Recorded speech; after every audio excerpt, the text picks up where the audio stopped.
Oke, kita akan membahas latihan soal GHS 2022 ya. Untuk soal nomor 1, sebuah bandul matematis sedang melakukan gerak harmonik sederhana dengan amplitudo A, kecepatan sudutnya omega, seperti pada gambar. Kalau kita lihat gambar, maka ketika benda di B, itu simpangannya 0. Ketika di C, simpangannya amplitudo. Ketika di A, simpangannya adalah min amplitudo. Kita akan suruh buktikan pernyataan berikut benar atau salah. Ketika bandul berada di titik B, kecepatan benda adalah plus minus omega A. Ketika bandul di titik B, maka simpangannya adalah 0. Kita tahu persamaan kecepatan V itu adalah plus minus omega akar A kuadrat min Y kuadrat.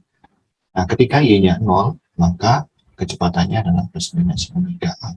Maka untuk pernyataan A adalah pernyataan betul. Nah, bagaimana untuk yang B? Ketika pada titik A, bandul memiliki percepatan sebesar omega kuadrat A ke kanan. Kita buktikan. Ketika bandul di titik A, simpangannya adalah min amplitudo. Nah, kita tahu percepatan itu adalah min omega kuadrat Y. Jadi ketika simpangannya adalah min amplitudo, maka percepatan saat itu adalah omega kuadrat A. Nah, di sini positif, artinya positif adalah ke kanan. Nah, percepatan akan selalu berlawanan dengan simpangan. Ketika benda menyimpang ke kiri, percepatannya ke kanan begini. Untuk pernyataan yang B betul juga. Untuk C, pada titik C, bandul memiliki percepatan 0. Kita buktikan. Ketika benda sampai C, simpangannya adalah positif amplitudo. Jika kita masukkan persamaan yang sama, A adalah min omega kuadrat Y, di mana Y-nya adalah amplitudo, maka harusnya percepatan di titik C adalah omega kuadrat A ke kiri. Sehingga ini pernyataan salah. Untuk yang D, saat bandul berada pada simpangan setengah amplitudo, apakah kecepatan bandul setengah omega A? Kita cek saja menggunakan persamaan yang di atas. Ketika simpangannya setengah A, maka V adalah plus minus omega akar A kuadrat min Y. Nah, Y-nya adalah setengah A di kuadrat. Nah, setengah A kuadrat itu kan seperempat, 1 dikulas seperempat, 3/4 di akar, sehingga ini ketemu plus minus akar 3/2 omega A. Jadi pernyataan untuk nomor D salah. Untuk yang E, arah kecepatan dan percepatan selalu berlawanan arah, ini juga salah. Kenapa? Nah, ketika kita tinjau misalkan untuk bandul ada di posisi ini, sebut saja titik D.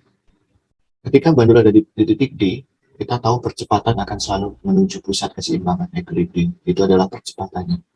Tapi, ketika benda di titik D akan ada dua kemungkinan, yaitu bandul akan mengarah ke C atau akan mengarah ke B. Jadi suatu saat akan memungkinkan kecepatan dan percepatan itu searah, itu mungkin. Jadi kecepatan dan percepatan selalu berlawanan arah, itu tidak tepat, salah. Oke, itu untuk nomor 1 seperti itu. Kita akan lihat nomor 2. Sebuah benda bergetar harmonik sederhana dengan simpangan maksimum 6 cm, kita tahu ini adalah amplitudo. Frekuensinya 0,25 Hz. Dari ini kita bisa hitung omega adalah 2pi dari F, sehingga ini akan menjadi pi per 2 radian per sekon. Itu untuk omeganya. Nah, di sini dicetak tebal, ini berarti akan ada informasi yang penting. Pada saat awal itu berarti kita tulis saja T sama dengan 0. Simpangannya ada di 3 cm dan sedang bergerak ke kanan, maka kecepatannya positif. Jadi ada 2 poin di sini. Pada saat awal, simpangan itu Y dan sedang bergerak ke kanan. Kanan kiri itu menyatakan arah kecepatan. Poin 3 ya. Ketika Y-nya 3 cm, kita tahu persamaan Y adalah A sin omega T ditambah theta 0. Itu sama dengan 3 cm. Amplitudonya kita tahu 6 cm, sehingga akan menjadi 6 sin. Itu terjadi ketika T sama dengan 0, maka ini akan menjadi sin theta 0. Karena T-nya 0, sama dengan 3. Maka kita akan peroleh sin theta 0 sama dengan setengah. Dan kita bisa tahu theta 0-nya adalah, yang nilainya setengah, sin itu 30 derajat, dan 150 derajat.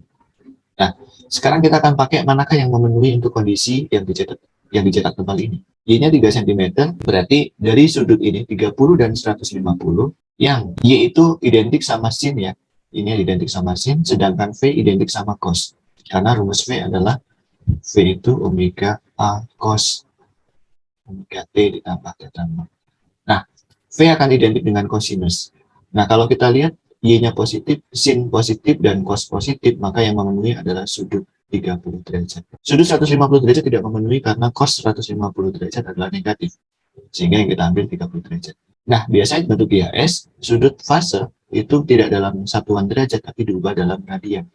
30 derajat itu ya berarti Pi per 6 radian. Nah, dari yang dicetak tebal kita tahu informasi theta 0. Kemudian soal nomor 2 adalah besar simpangan. Nah, maka kita bisa tahu persamaan simpangan yang benar adalah rumus umumnya A sin omega T ditambah theta 0. A-nya di sini adalah kita tahu 6 cm, sin omeganya sudah kita hitung Pi per 2. Ini ada di sini ya, di atas ini. Nah. Kemudian T-nya persamaan umum T tambah theta 0 adalah Pi per 6. Nah, begini. Ini adalah persamaan umum. Untuk menjawab soal nomor 2, yang ditanya adalah saat sepertiga detik. Jadi tinggal kita masukkan untuk substitusi ke bagian T. Di sini Pi per 2 dikalikan sepertiga ditambah Pi per 6. Nah, ini kan Pi per 6. 2 Pi per 6 atau Pi per 3. Jadi 6 sin Pi per 3. Pi per 3 adalah 60 derajat. Sin 60 setengah akar 3. Jadi jawabannya adalah 6 dikali setengah akar 3. Berarti 3 akar 3 cm. Maka untuk nomor 2 jawabannya adalah A. Untuk nomor 3. Perhatikan pernyataan suatu benda yang dihubungkan dengan tegas sehingga mengalami gerak harmonik sederhana berikut. Pernyataan yang tepat tentang kecepatan yang dialami benda. Kita akan cek kecepatan dari tiap pernyataan. Yang pertama, arahnya selalu berlawanan dengan simpangan benda. Tidak tepat. Arah kecepatan bisa jadi searah dengan simpangan benda. Arah yang selalu berlawanan dengan simpangan benda adalah miliknya percepatan. Jadi satu benar kalau yang ditanya adalah percepatan. Karena ini kecepatan, makanya satu salah. Kemudian yang kedua, nilainya sebanding dengan simpangan benda, ini juga salah. Yang nilainya sebanding dengan simpangan benda adalah percepatan. Jadi 1 dan 2 akan benar ketika pertanyaannya adalah percepatan. Karena A adalah min omega kuadrat Y.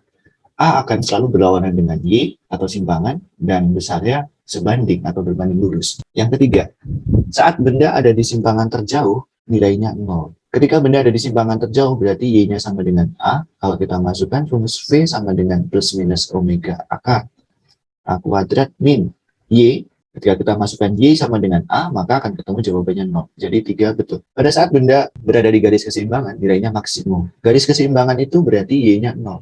Kalau kita substitusi ke persamaan yang sama di sini, ketika Y-nya masukkan 0, maka V akan diperoleh plus minus omega A.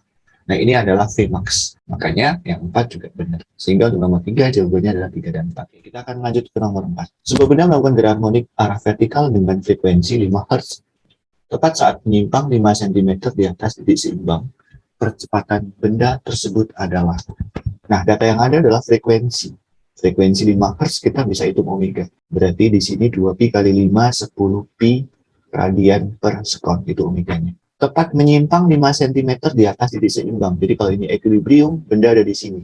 Maka kita sebut simpangannya adalah positif 5 cm. Percepatannya berapa? Nah, percepatan GHS kita tahu adalah min omega kuadrat Y. Omeganya kita tahu adalah min 10 pi dikuadratkan. Y-nya 5 cm. Nah, kalau kita perhatikan di sana untuk unit adalah semua meter. Maka 5 cm kita ganti ke 5 meter, 0,05 meter.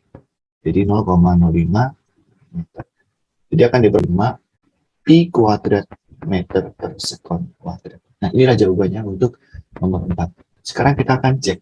5 pi kuadrat ada 2 kemungkinan kalau nggak DE. Karena ini kita peroleh negatif, maka arahnya adalah ke bawah. Ingat, persamaan A sama Y akan selalu berlawanan arah. Ketika simpangan benda di atas, berarti percepatannya ke bawah. Maka jawaban untuk nomor 4 adalah D. Ya, kita sampai pada nomor 5.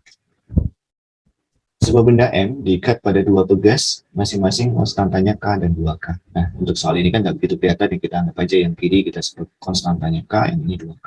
Dari titik setimbang benda M disimpangkan lalu dipas sehingga terjadi osilasi. Osilasi adalah GHS ya. Jika X adalah simpangan benda dan FP adalah gaya pemulih, maka kita akan cek pernyataan berikut. Besar gaya pemulih yang bekerja pada benda adalah 3Kx. Untuk sistem seperti ini yang perlu kita ketahui, ini adalah susunan pegas paralel. Paralel itu kalau susunan pegas, K total adalah dijumlah langsung. Berarti K1 ditambah K2. Yang K1-nya K, yang K2-nya 2K. Maka K totalnya adalah 3K. Nah, jadi ketika suatu benda disimpangkan, entah ke kiri atau ke kanan, maka akan ada simpangan X. Kita tahu gaya pemulih itu adalah min K total kali X. Sehingga untuk sistem ini, gaya pemulihnya adalah min 3Kx. Jadi pernyataan 1 betul ya. Besar gaya pemulih yang bekerja pada benda adalah 3X. Yang kedua, makin besar simpangan, maka gaya pemulihnya makin besar. Betul. Kenapa? Karena gaya pemulih akan berbanding lurus dengan simpangan. X atau Y sama aja. Arah gaya pemulih, arah FP, selalu menuju titik seimbang. Ini juga benar. Gaya pemulih adalah gaya yang untuk memulihkan keadaan, menuju equilibrium. Pasti akan selalu menuju titik seimbang. Arah gaya pemulih selalu searah dengan simpangan. Ini salah. Harusnya berlawanan arah. Ini harusnya berlawanan. Makanya di sini ada tanda negatif. Ketika benda berada di simpangan maksimum, gaya pemulihnya 0. Salah. Ketika simpangannya maksimum, Y atau X-nya adalah maksimum, maka gaya pemulihnya pun akan maksimum. Bukan 0.